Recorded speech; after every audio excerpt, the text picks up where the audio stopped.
So we Yeah. can. Hey guys, welcome back to another episode of the Second Chance Stories of Young Offenders. We're your hosts, Calista Lynn. Sophia Luisi. And Akshay Keshri. And today we've got an incredible guest to share with you guys. We're thrilled to introduce you to someone who's not only a professor, author, advocate, and motivational speaker, but also a powerhouse in the world of corrections. Please welcome Connie Alleyne. So, hi, Connie. I just wanted to start off by saying thank you so much for coming onto our podcast as our first guest speaker. We are so happy that we get to hear from you today. Well, it's great to be here. I love you guys' energy, and I'm already excited about stories of young offenders as I do some work in that space. So I'm looking forward to the dialogue. So, Connie, let's start from the beginning. Could you tell us a little bit about your background? Sure. So I started my correctional journey back in 2000 on Rikers Island. I started out as a discharge planner. I was promoted within a couple of months to health services manager, where we essentially provided outreach services or transitional services to mentally ill individuals. At the time, that's what the program, it was a court-ordered program. After about 10 years or so of being there, I transitioned into the space of domestic violence. So I was a shelter director for some time under Safe Horizon. I started working as a residential director simultaneously. I don't know how I did it, but I started working as a residential director for the Institute for Community Living. And then I was recruited to the Connecticut Department of Corrections, where I serve as a prison health services administrator for another 5 or 6 years.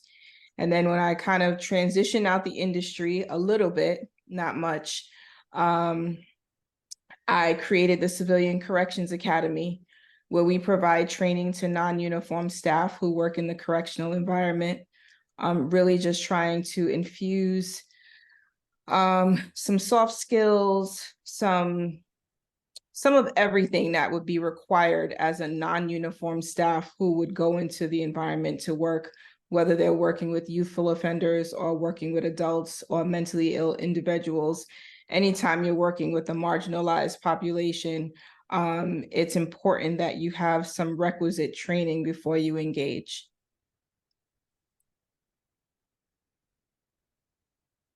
That's amazing to hear about, and your story is amazing so far. But let's talk about the process. Can you give our listeners an overview of your journey from your days of health service manager on Rikers Island specifically to the amazing roles you have today? Like, how was it working at Rikers, and is it as rough as it's portrayed? So Rikers, I think, has its ups and downs. I think depending on which facility you work in, it can be tougher than others. I was in OBCC, which is the Otis Bantam Correctional Facility, Correctional Center, I guess it was called at the time, where they had the Bing. So we had some pretty tough individuals who were in administrative segregation during that time. And I know structurally some things have changed, and there's been a lot of good work that they've been doing on the island to sort of make it safer for staff. But of course, there is no shortage of stories of staff who had been attacked, or there had been some sort of violent exchange between them and the offender population. And that's not just, officer staff, like custodial staff, but that's also to non-uniform staff who work there. I do believe that there is a lot of intervention in place to try to prevent or to mitigate some of the risk associated with working there. A lot of effort and I guess initiative has been put towards providing mental health treatment to the population, just for the purposes of stabilizing the population and hopefully stabilizing the safety and security concerns that are raised in the facilities. Certainly, there's a lot of effort to bring in outside services like support services so that the population has things to do that are productive during their time. And just so that folks are clear, if you are on Rikers Island, you are either sentenced to 1 year or less, or you have been, you're going back and forth to court. So you may be a pretrial individual, or you may have already been sentenced on one case, but you're still going back and forth to another case, which is why you would still be on Rikers Island. So I think a lot of times people don't understand just how much work and effort is done in order to ensure that the population does have access to care, access to programming, access to all the stuff that they would need to have access to in order to be productive. There is just so much to get into, I think, that sometimes you have those who are looking to manipulate the system, or they're unable to get focused and do the right thing. And so, I think a lot of the controversial topics that, folks kind of focus in on happens when folks aren't compliant with treatment plans, or not compliant with care, or not compliant with whatever is being put in place to sort of help them prepare for transition back into the community. That's just mind-blowing. I mean, like I'm kind of like speechless on what to say, because like I'm just really inspired by your passion for this. And it's like, how do you like balance being like a professor, author, advocate, and just have so many passions and skills with you? Could you share a little more about that? Sure. So the exciting thing about this is that, like, there's never any shortage of something to do, right? Like there is always something happening in facility with the population, or even with the staff. And the balance side is when you feel so passionate about something, it doesn't really feel like you're doing work, right? It's just kind of something else that I'm doing to kind of advance the mission, right? And the mission is, how do we help to sort of insert positive change, right? Like things change all the time, and you have some that may be resistant to change for various reasons, right? Most of the time, custodial staff and just staff in general are open to change, but it's the implementation of that change, right? How is this presented? Were they involved in the change process? Did anyone speak to those who sort of are the boots on the ground to make sure that whatever they're trying to implement is going to work, right? So for me, it is, how do I stay active and engaged in a space where I'm very passionate? How do I serve as a resource? And all the years that I've spent in the environment and working with the population and working with, the staff, like, how do we create something that sort of helps facilitate that change, helps facilitate the evolution of corrections? I do believe that there are many people who want to see the corrections industry move in a positive direction. I think now that we're transitioning into this rehabilitation model of corrections, that people are hopeful that change is happening, and it's happening in a positive way. I think for me too, it is identifying a problem. Like, so sometimes you can't help it. Like if you're in the system and you're kind of working through things, like I think each time you find a solution, there's kind of something else that kind of pops up that, oh, well, we could do better with this, or maybe if we did this a little different. So I think all too often we think that the ability to innovate in corrections isn't possible, but it is. So yes, it is sort of, the system is inherently very procedural heavy, like policy, procedure, that type of stuff. But at the end of the day, I think the more we learn, the more we're able to figure out sort of, how can we do this better? So right now I'm a doctoral student. And so what I'm going for is organizational leadership.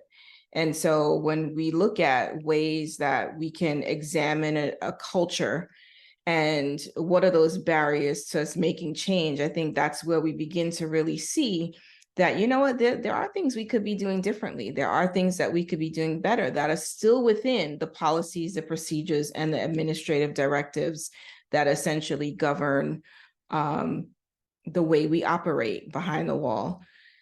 But I mean, for me, it really is a space where I haven't felt like I'm doing work. It really does feel like there is this calling for me to be present, to use my gifts and all the things that I've learned and on this journey to help other people to get into a better space. You know, as a discharge planner, that was probably one of the most rewarding things that I did, because helping an offender transition back into the community, knowing that I've secured resources for that person, they're not going to be homeless, they're going to have their ID, like all of those things that present as barriers once they return to society.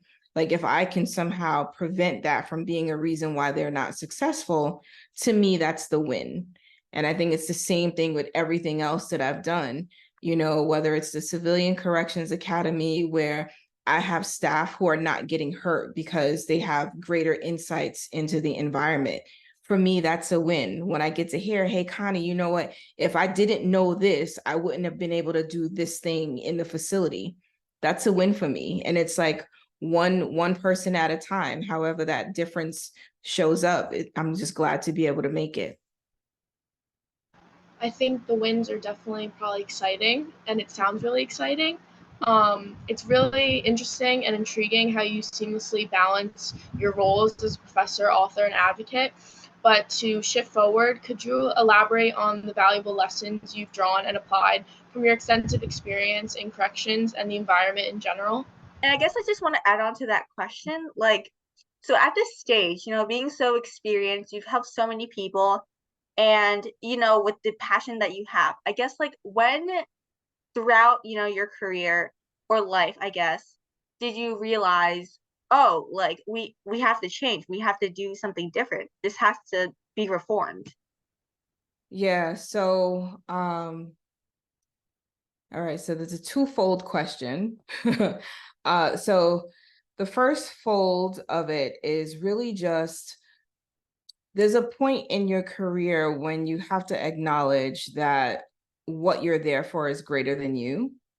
And so for me, the greater than me is when I'm walking down the corridor and I see someone who was just there on Friday and he was released, right? But you're back on Monday, right? Like something is broken that you're back again, right? Like, and so it had become over the years figuring out like what is broken, right? Like what is the thing that would lead someone to recidivate, right? Like, and we know there are so many social issues out in the communities that, you know, oftentimes the population is unable to navigate.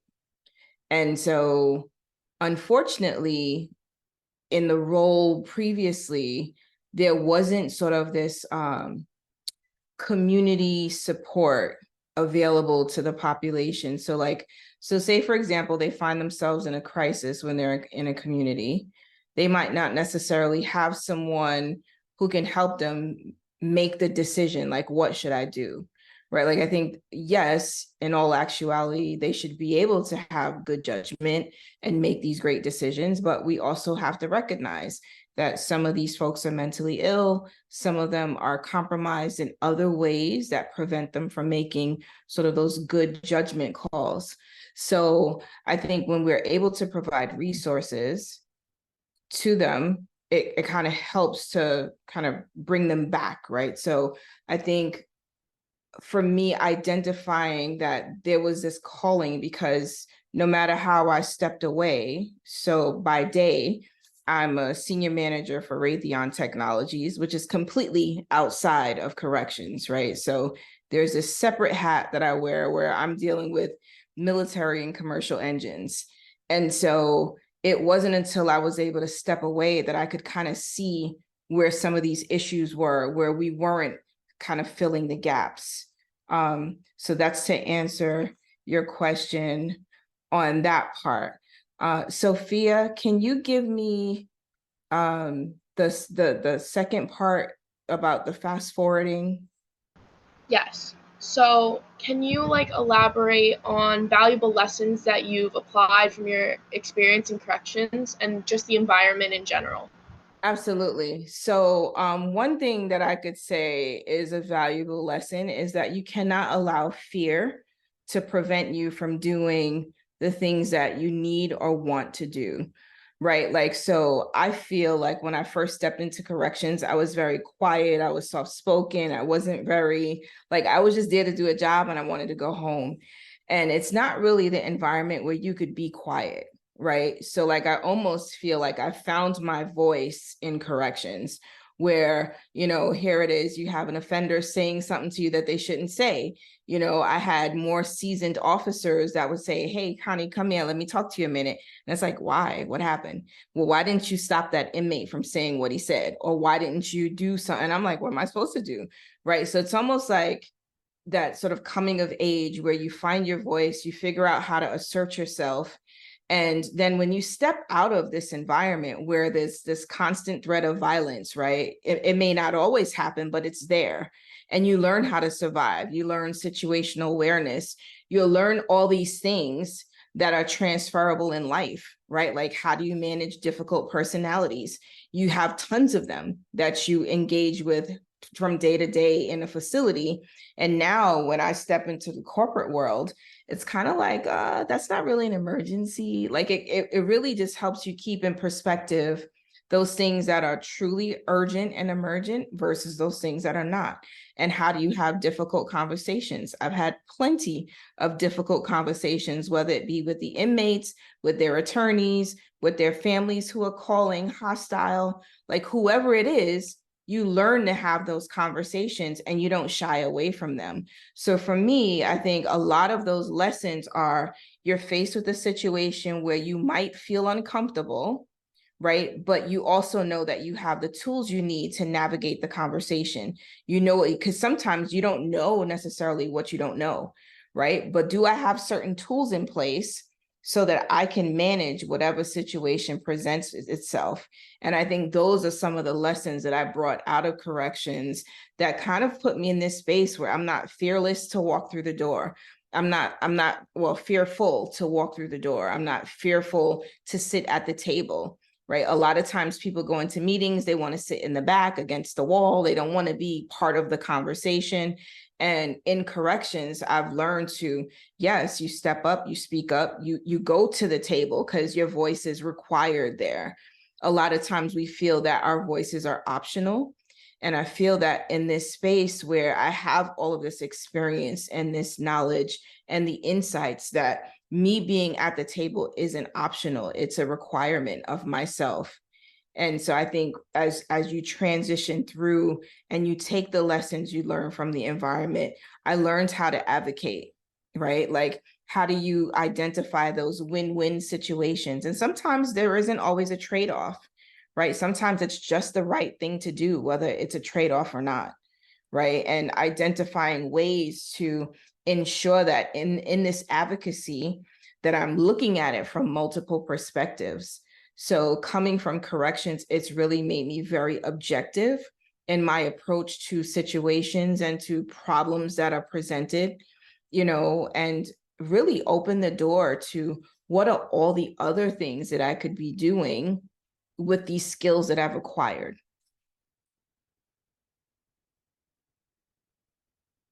I have no words to say. That's really commendable, Connie.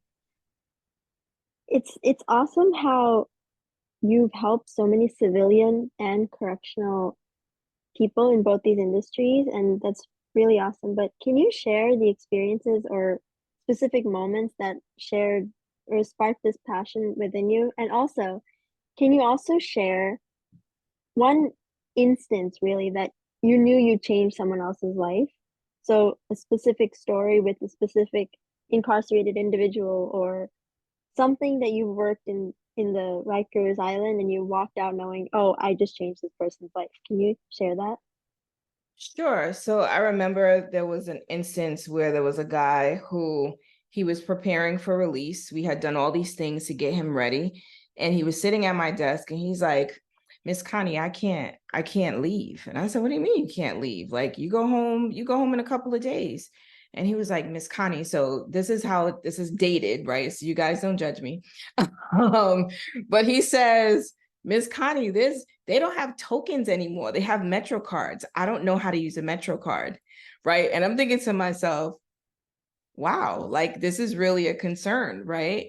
And so I remembered bringing in a Metro card like the next day. I was like, listen, that shouldn't be a reason why you don't want to go home, right? Like there's so many things that have changed in the world since he was last free, right? And so the Metro card was this thing he was just so hung up on, like, because he was thinking transportation, how am I going to get around? So I bring in the Metro card the next day and I'm like, all right, this is the Metro card. I'm showing him, this is where, the stripe is, you swipe it. I was like, it is pretty self-explanatory. This is not a reason to not go home. Right. And then it was something about not having a place to stay. Now, we had already set up for a place to stay, but he wanted to be able to stay with a family member. And at the time it wasn't possible. And so it was kind of the reinforcing, you had a place to stay. He wanted to go to school. So it's like, here are all these tools to kind of get him back on the right path and to just sort of quell all of these anxious feelings he was having about being released. And what we know is like, that's like that golden hour, like when they're about to be released and they start doubting or they start getting scared or whatever, like chances that that person's going to go out and reoffend are pretty significant, right?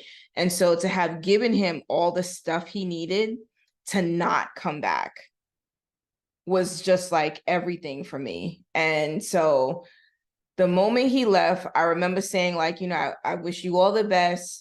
And just so you guys know, like there was no such thing then of you giving an offender the office phone number because that is seen as undue familiarity.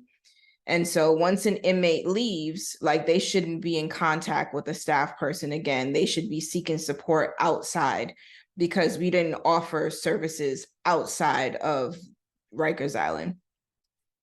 So I remember thinking, oh man, I hope this guy doesn't come back. And I think I was there for another 5 years or so before I ever saw him come back. And I was like, wait a minute, I know, what are you doing here? And he was there because he had like he said I don't think he had a dirty urine or something. So he was going out on parole and I guess or probation, and he must have had to get drug tested and he had a dirty urine and they violated him and sent him back. And he was only going to be there for like a couple of weeks or something like that. But the fact that he didn't commit a new crime to me was like, oh, this is great. The fact that he wasn't back in 2 weeks and it was like almost 5 years before he came back, I was like, wow.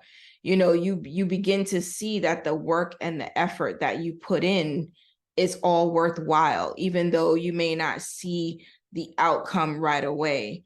Or even when, I had a young person who just like, I can't read, I'm not going to go to school. He was non-compliant with everything and anything related to education.